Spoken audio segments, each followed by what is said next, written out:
Fala, galera, tudo bem com vocês? Estamos aqui para mais uma aula. Estamos aqui para mais uma aula. A imagem não está tão boa porque eu estou gravando pelo meu notebook. Por que eu estou gravando pelo meu notebook? Porque eu quero espelhar para vocês a minha tela. Na última aula a gente conversou um pouquinho sobre a introdução da redação. E a gente entendeu que a introdução da redação ela tem três partes. Quais são mesmo? Começa com uma contextualização, seguida da apresentação do tema e apresentação da tese. E hoje eu quero continuar lendo algumas introduções com vocês para vocês irem entendendo, então, como é uma estrutura de uma introdução. Beleza? Aqui eu vou espelhar minha tela para vocês poderem ver. Então, agora vocês estão vendo essa imagem, certo? Deixa eu só melhorar aqui para vocês. Tá. Essa aqui é uma introdução do mesmo tema que a gente leu na última semana. A gente leu sobre a democratização do cinema. E essa introdução é uma introdução muito boa também, que vai falar sobre isso. Beleza? E aí vamos ler junto. O advento da revolução técnico-científico-informacional expandiu as possibilidades de divulgação de informações e de conteúdos por meio das redes de internet e das produções cinematográficas. No entanto, os benefícios culturais e educativos dessas inovações não atingiram igualmente a população, de maneira que muitos brasileiros estão excluídos dessa realidade.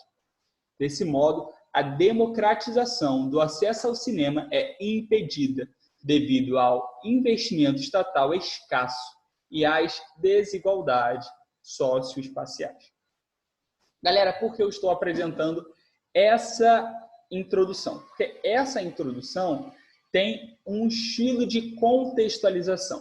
Como vocês podem perceber, aqui, ó, deixa eu ver se tem como editar. Eu vou marcando aqui com vocês.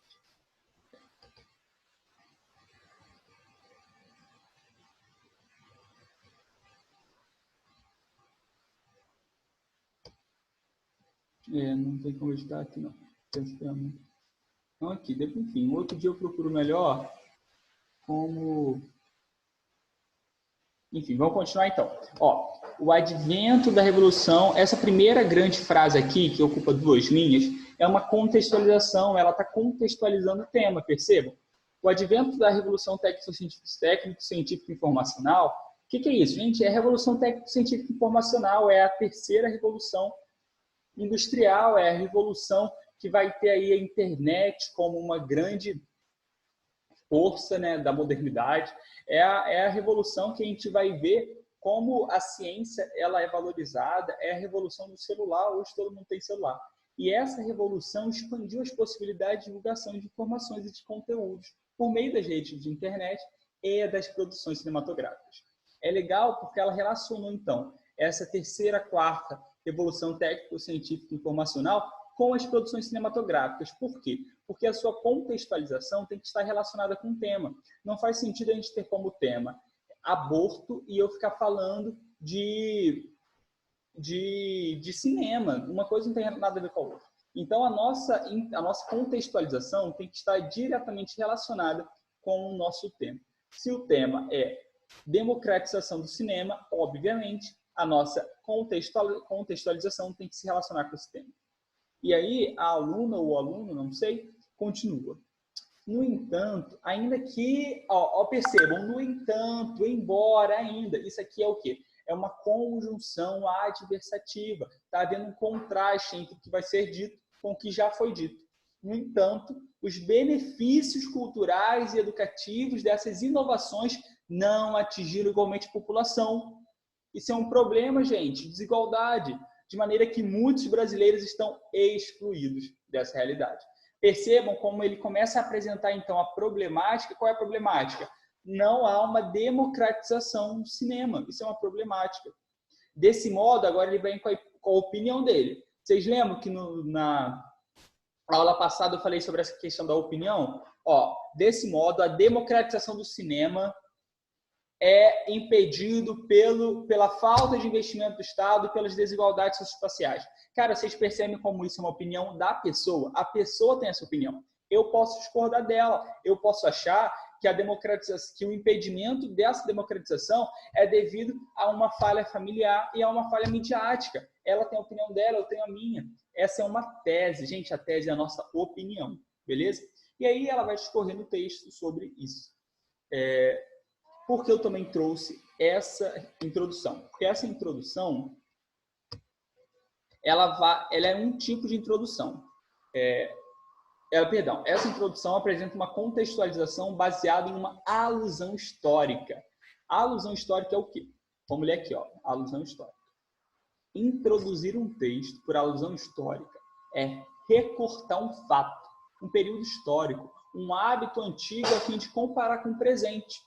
Essa comparação evidenciará uma permanência ou não de determinada situação. E isso será a base para problematizar. Cara, olha que incrível! Isso será a base para a problematização do que o tema apresentou para o estudo. Isso será a base para a problematização do que o tema apresentou para a discussão. Então, a nossa alusão histórica, ela é o quê? É recortar um fato, recortar um período histórico, um hábito, e fazer uma comparação do passado com o futuro. A gente percebe que a aluna fez isso, porque ela falou que com o advento da internet surgiu várias informações, facilitou as produções cinematográficas. No entanto, a gente percebe que nem todos os brasileiros têm acesso a essa realidade. Cara, é imprescindível que você relacione a sua contextualização com o seu tema. As coisas na redação precisam estar sempre relacionadas, ok? Vamos continuar. Ó, a partir daqui. Esse tipo de introdução permite que o autor apresente domínio de uma área do conhecimento de relevância, a história, o que contribui para o objetivo final de um texto dissertativo argumentativo, que é qual? Defesa de um ponto de vista. Cara, para mim esse trecho também é muito interessante, porque a competência 2 do Enem, prestem atenção no que eu vou falar agora, hein? A competência 2 do Enem é uma competência que vai avaliar se você tem conhecimentos de outras áreas do conhecimento. Logo, se você começa com uma contextualização baseada em uma alusão histórica, você vai conseguir mostrar para o seu leitor que você sabe de história, o que é muito bom para pontuar na competência 2. Nessa aula eu não vou falar sobre a introdução por definição. Na verdade, não é uma introdução que eu aconselho tanto. Eu acho que tem outras contextualizações melhores. Mas também quero citar... Olha que interessante, eu quero citar a contextualização por citação. O que seria a contextualização por citação? Esse recurso consiste em fazer referência a ideias de outros autores, a fim de que o seu ponto de vista seja fortalecido. Sua opinião será destaque, mesmo quando você desconstruir a opinião do autor citado, uma vez que terás mostrado conhecimento crítico aos leitores. Uma das formas para a construção da ideia de outro autor é utilizar o recurso da exemplificação. Tá, isso aqui já não nos interessa. Vamos agora ler uma introdução que vai ter como base uma citação. Ok? Vamos lá.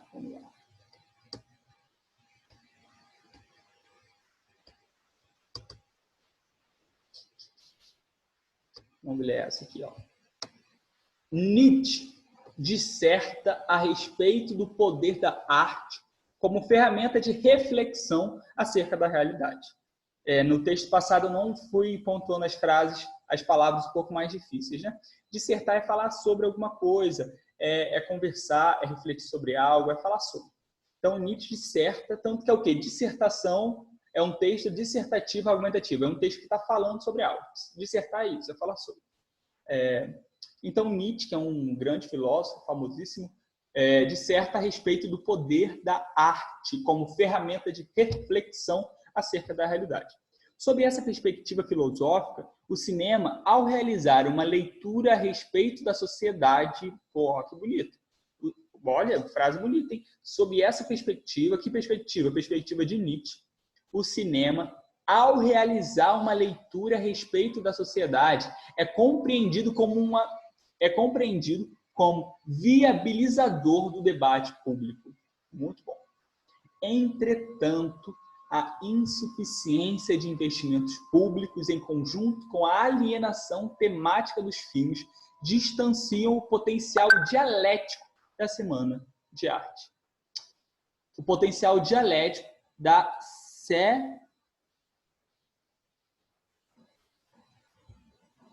Não sei o que está escrito aqui, ó, fica o aprendizado. Vamos escrever bonitinho na hora do Enem, não vamos colocar letra feia. Aí o leitor não consegue entender, né? Dessa forma, a democratização ao acesso. Dessa forma, eu acho que é isso mesmo, a democratização do acesso a obras cinematográficas assume contornos frágeis no Brasil. Tirando essa palavra ali que a gente não entendeu, se vocês entenderem, depois vocês coloquem nos comentários.